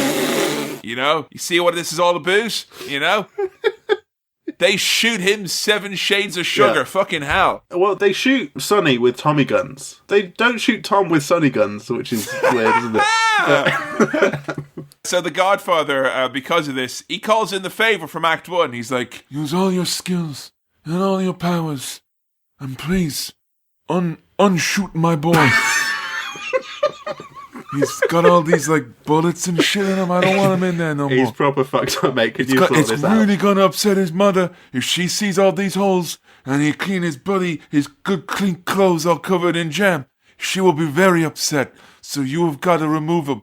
Make him look handsome. Make me want to kiss my boy on the day of my boy's funeral. Remember that we're friends now from earlier, so you have to do this. And you're an undertaker. Oh yeah, well here's I'm gonna make you an offer you can't refuse. On some day I'm gonna ask you to do your fucking job.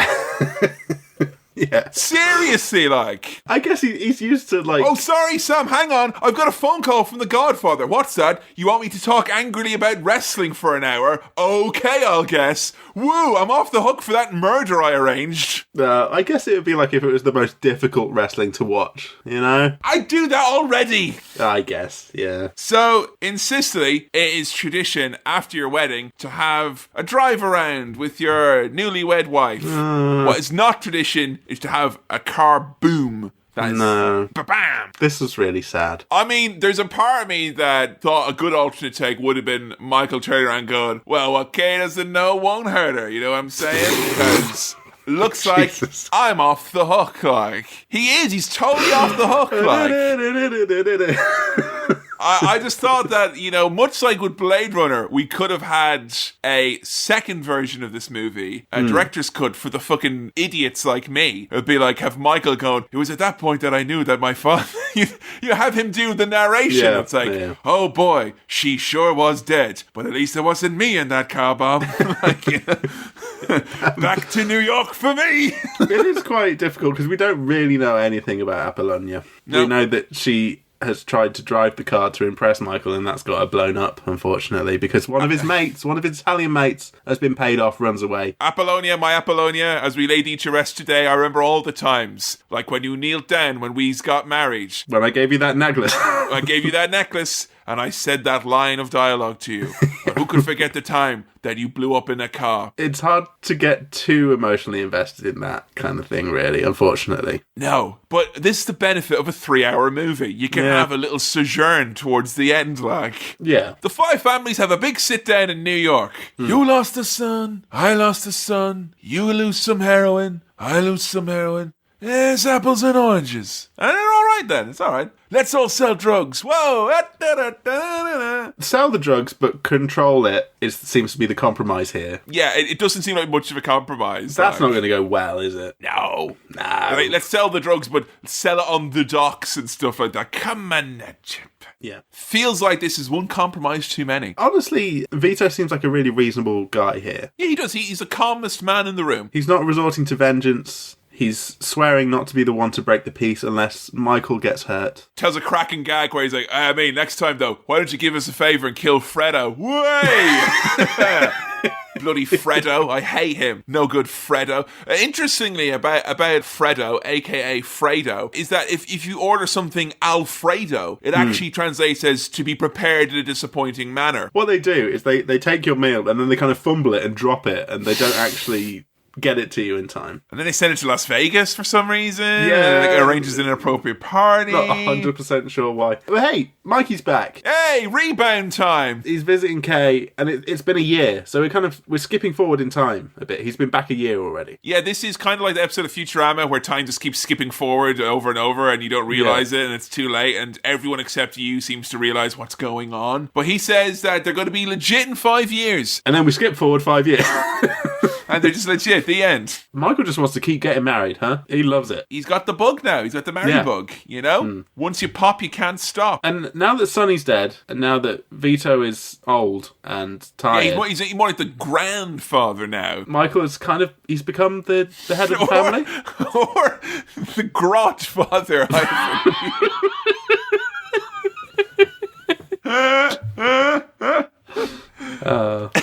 But he used to be the garrot father when he was wrangling all those people. But no, just the Godfather. So basically, there's some new changes now at the office. You know, new team leader. You know, the new staff are in because you've got Michael is now the Godfather. He's a young Godfather. He's kind of like the Millennium Godfather for the new generation. Like, you know, he's like the Crystal Pepsi Godfather. That's kind of like where he's at right now. Whereas before, you just had dusty old Coke Godfather. Well, he's a Snapchat Godfather living in a Polaroid Godfather world, really, isn't He absolutely is, Sam. That's really hit the nail on the head there. Thank you very much. Tom is sent to Vegas, and he's no longer consigliere. Yeah, there's been a cabinet reshuffle here, basically, is what happened here. And some of the more older and senior members, they kind of get put out to pasture a little bit. But yeah, Tom's not consigliere anymore. He's transport minister. But yeah, he's kind of like, because he's not a war consigliere, essentially, is what they're saying. Right. But it's not all sun and roses in the new Godfather generation. Much like in Saved by the Bell, the new class, Godfather, the new class, has got its fair share of discontenters. Clemenza, brackets, Screech, et al. Are complaining about the stringent new rules. We didn't sign up to this. We stood up to be standing at the edge of tomorrow. Yep. I haven't seen... I'm sorry, Sam. I've accidentally, I don't think I can let that go there, because what I did there was, and I'm really sorry, and it's not me I'm saving you from, it's them. They'll be out there with pitchforks, because I just did the theme song from the Saved by the Bell, the college years, to necessitate the punchline of a joke for Saved by the Bell, the new class. They're different classes, Sam. They're absolutely different classes. Should I have picked up on I'm really confused, because I've not seen... any television in my entire life. Are you talking about Lost? There are lots of checks and balances. I know the theme song from Lost. The checks and balances. The first one, is it Lost? That was Sam, and we went past that one, obviously, unhinged. But there were several internal checks and balances on my part, and I'd like to apologise for getting that detail incorrect. That's all right. Because I just don't want Cinema Swirl to be known as a podcast where I would make a mistake or anything like that, or get a bit wrong. Well, it's never been any mistakes made. Historically, a gaff-free podcast, Cinema Swirl. And long may it continue its mighty reign. But speaking of gaffs being made, we head over to the glitz and glamour of Las Vegas. Oh, it's glitzy and glamoury. And we go around Mo Green's gaff. And now Mo Green, he's a big cheese down at that Las Vegas cracker factory, I hear. He is. So Mike, he's gone down there to buy out Mo's casino, right? Yeah, they're trying to legitimise the whole outfit now. That's the idea. He's saying that they're going to try and make it legit in a few years' time, and they're going to do that by kind of starting to own the businesses that they're filtering money through. It's not really making it legit when you just own the front, but it's a nice gesture. Yeah. Fredo's there. Yeah, Fredo, and he throws a big shit party, which is inappropriate. This is like, when you have the new clients around, and he's there with his strippers and hors d'oeuvres, and it's just not appropriate, mate. No. When we said business casual, this isn't what we meant. No, we meant pants firmly on, Fredo. Come on.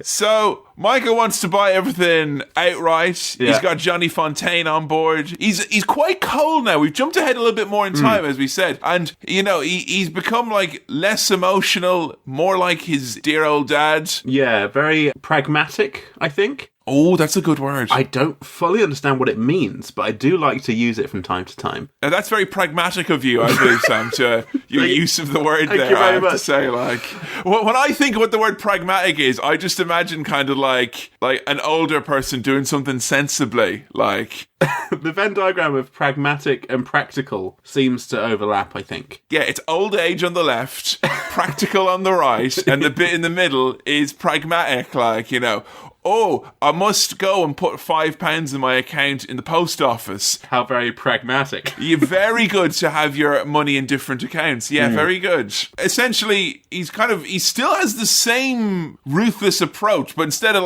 the mob gonna bust your legs up and stuff, it's just, no, we're just gonna buy your casino and it's gonna be for this price and you can't really complain about it. So they're running a business like they're in the mob, which is, I guess, kind of the mob business. Yeah, because Vito's out of the game now, pretty much. He's just kind of... He's more of a consigliere now. In fact, he is the consigliere now, isn't he? Yeah, he is serving as a consigliere at this point in time. I think because he's helping him to shift the gears a little bit, to pivot the business, as it were. And Godfather, if he was a mature cheddar cheese in the first act, at this point, Sam, he is an extra mature cheddar cheese, XXX for adults only. Yeah, it comes in like a black packet. Oh, yeah, and it's got like a red wax seal on it, like a sovereign has put their ring into it, you know? We must warn you, this is very mature. Very mature. Yeah. Like, you may want to pair it with a strong cracker, like, you know, to hold up against this mature cheddar. You think, oh, cheddar, I can handle it. Can you?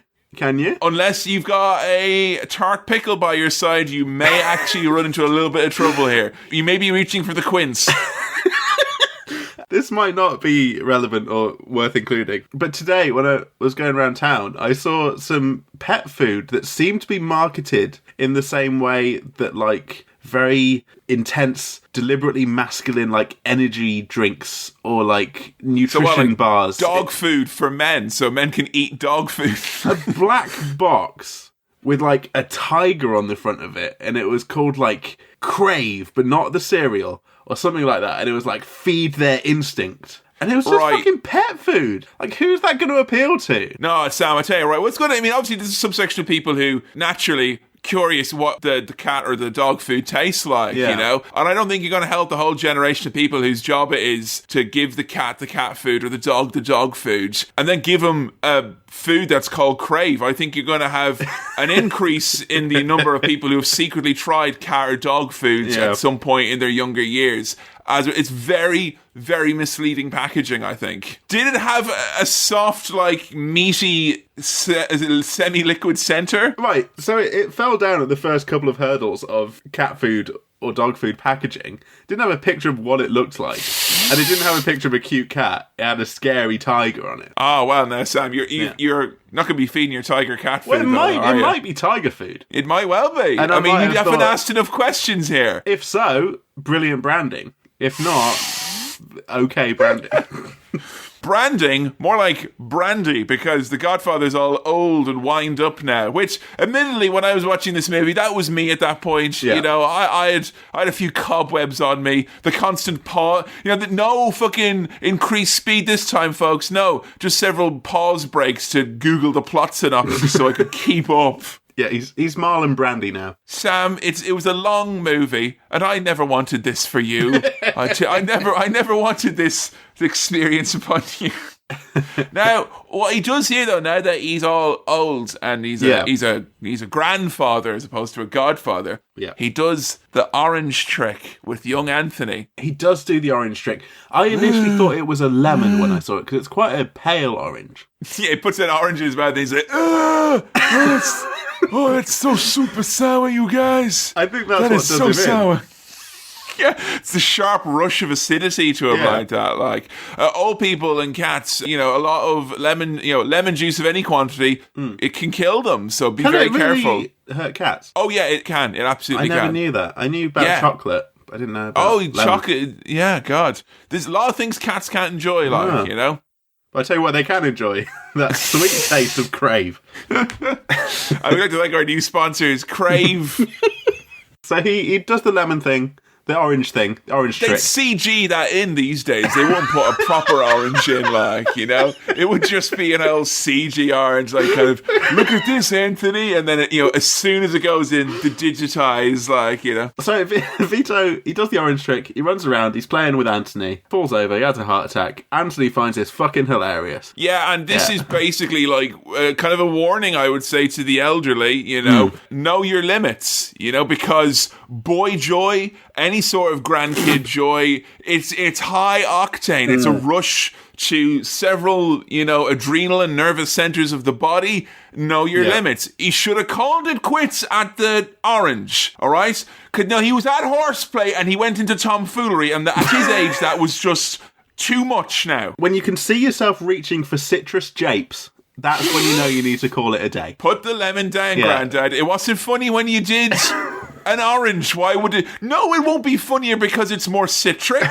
That's ridiculous. You're going to die. Stop it. So now Don Corleone is dead. Whereas before we're like, oh, is he? I think he's definitely dead. Yeah, and you can tell that he was proper, well respected because he had massive flowers at his funeral. Like, It's a very quiet funeral as well. I think there's something that's established long in mafia lore that these types of affairs are very much like the Alan Partridge networking opportunity. Like, you show up to the mob boss's funeral. There's some handshaking, there's some envelopes, there's some taps on the shoulder, a lot of kissing, a lot of business being transacted, a lot of business kisses. On this, Misses. the day of my dad's funeral, you come to me I know, asking right?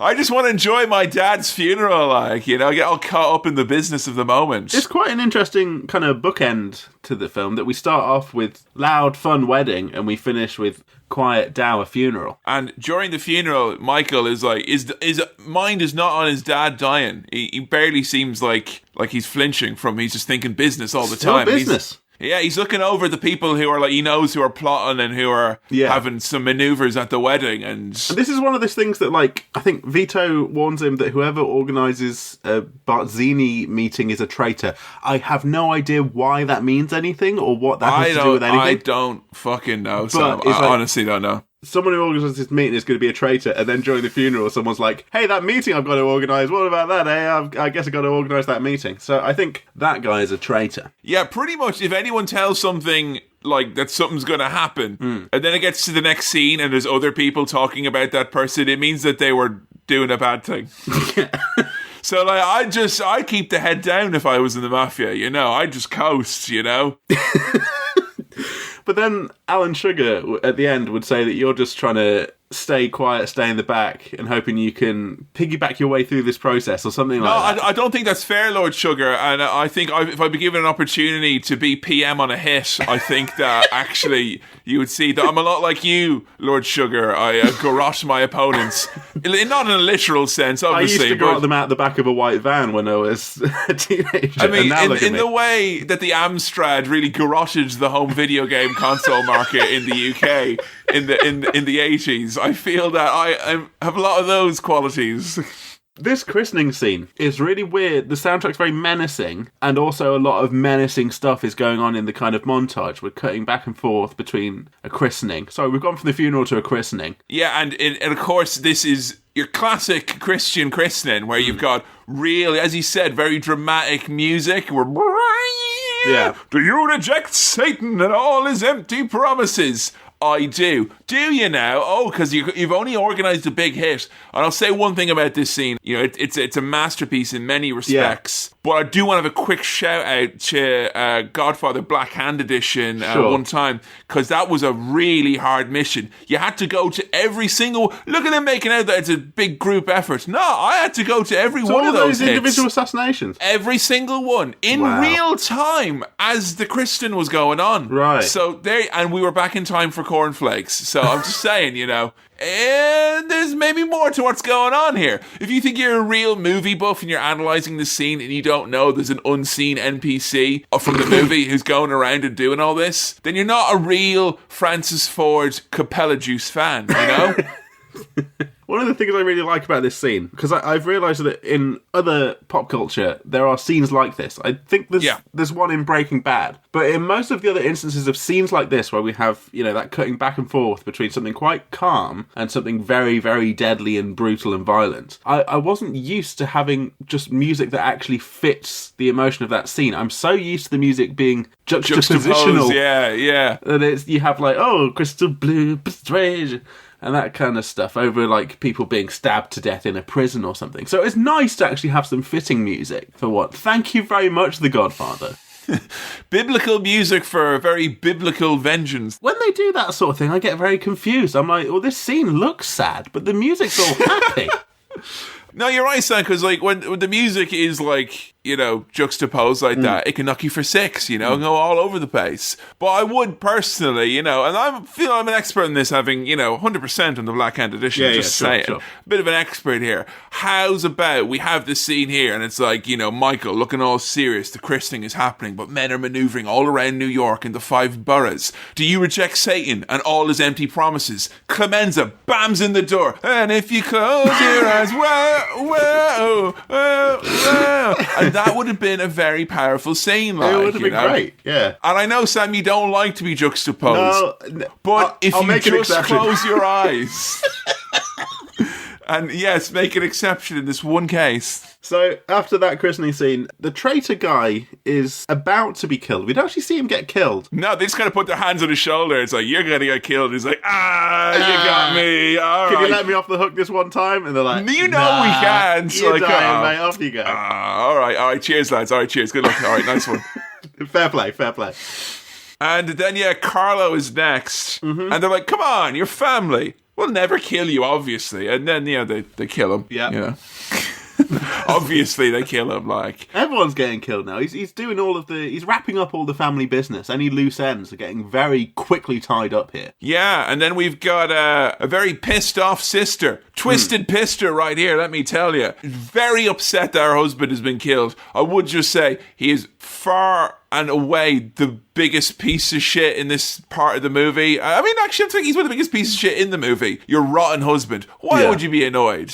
Come on. Yeah, I know, but she will have conflicting feelings. But I was the one to kill him, not you, Michael. Come on. yeah, maybe that's it. Maybe it's like you took away my opportunity to have a revenge killing. Yeah, and then she's going to be upset because, like, the Predator, no sport, it's not right. Yeah, like. exactly. So Michael's denying this. He's like, I didn't kill him. Want me? Because Kay's asking about it. Yeah, she's like, is it true, Michael? And he's like, all right, Kay, this one time you may ask about my affairs. Is it true? No! Oh, okay. Fucking all right, cheers. scafuza! I'm just going to head out of this doorway, and I presume you're going to come with me, because that would make sense. Oh, no. Oh, you're staying in there? Oh, okay. Well, I'll just be out here. Oh, the door's... Okay. You've closed me out. That's fine. And I love as well that when that's happening, he's got a group of lads going, excellent lie there, really good job. Yeah. Like, just absolutely, like... Really good job. You are now the Godfather. Roll credits, guys. Come on, put them up. That's how you know you're a Godfather. It's like, well, you passed the final test. Like, you killed several people in a coordinated manner. You made attempts to legitimize your business. You avenged your father's death. And you lied the fuck out of your sister and your wife. You did a really good, excellent job. Godfather, fabulous father, more like. I'm telling you, you did more than grand. And that's it. And we're done. The door's closed, and we're shut out as well. Ba, ba, ba, ba, ba, ba, ba, ba. The Godfather will return in The Godfather Part 2. Sam, it was a long old movie. It was. And I feel bad for you as well, because not only was it a long old movie, you've had to watch this movie, and then you had to go to the bloody dentist and pre-podden dentistry. I tell you, Kevin, I thought this movie was going to be like pulling teeth, but actually, it was nice. Well, Sam, it's funny you should say, because I know we usually record at around, right later on in the evening, but I thought, given the day that was in it, that you and I we'd record at 2:30. Yeah, you're like at 2:30, no, like a tooth. A tooth. It's good, isn't it? Like, Oh, that's great. And you know what? Creative Commons, everyone can use that joke that I've just done there. You are all welcome to it, like. 2:30. 2:30. And you really got to sell that ooh so people go, wait a minute, like is that saying a tooth? Oh, sorry, no, did you say mate. tooth? No, 2:30. All right, it's just because I was going to the dentist and fun. You should mention that. Yeah. So Sam, all being said, it was a long movie. You had a little bit of a delay between the watching and the recording. We had to have the 2-tower rule in effect here. We did. And you've had some light dentistry and had someone all around your gums. I have. How are you feeling at this moment in time? How was The Godfather for you? I'm feeling great. You know what? I really love that movie. I thought it was fantastic. Yeah, I thought it was fantastic. It lived up to all the hype. Wow. Is that like just because, like, as we said before, and anytime we've touched mobster stuff, a big Sopranos fan. So was that just kind of like, hey, I love this world, or was it more than just mafia fun? There's been this long-standing thing that I don't like long movies, right? Yes. But I think this film has made the best use of its length, right? Which sounds weird. But It almost has a kind of episodic television kind of vibe to it, which is what I'm used to with things like The Sopranos and your kind of prestige TV, your Breaking Bads, your Games of Throneses.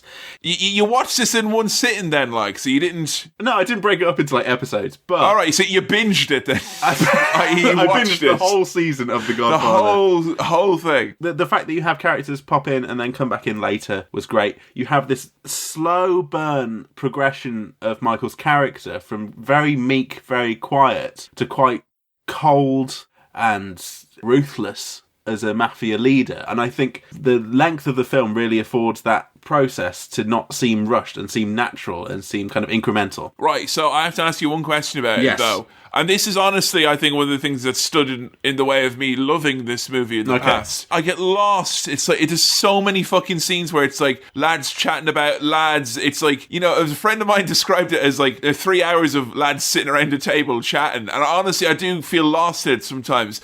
Did you feel lost? And it's okay for you not. I mean, I don't want to try this because I'm trying to make myself feel better about getting very lost. I think it's one of those things where, like, and I've had this with a few films before, if you try and keep up with who everyone is and what everyone's doing and why everyone's doing what, it can get very bogged down and complicated.